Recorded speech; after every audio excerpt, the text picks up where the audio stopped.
Ekigendererwa kyo kwiruka okwayitwa Mental Health Awareness Campaign Run 2025 no kwenda kutunga sente okwera eminyeto no kubashomesa kuba kubasa kwehera oburwire obu. So tushazire Mungu proceeds zone zararige muninga shi esente ninga chone kituriho mu byoko kwiruka tubase kuza omu mashomero go mu Western part of Uganda tweyongere kumanyisa abana bitu what mental health is.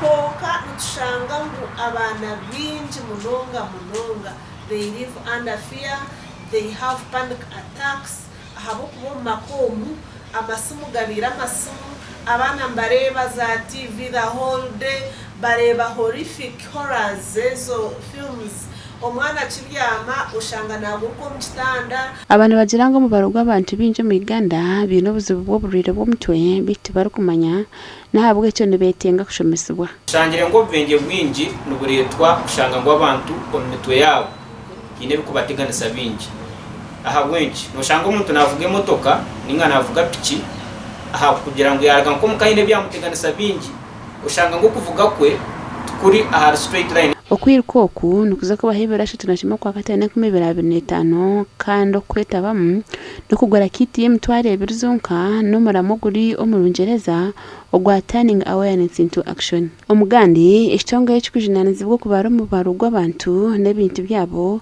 ekya Uganda Bureau of Statistics ninga Shibos kiyonti genda omisho na kampeni yo kubara abana mu mashomero okurwa munasare mpaka amatendekero gahiguru kandi bashaba amashomero okwaye birukwetagise bikiri. Kwa nk'ekitongole kya Uganda Bureau of Statistics na Ministry of Education kitebekanise census ya education y'amashomero eyitwetsere baseline education census.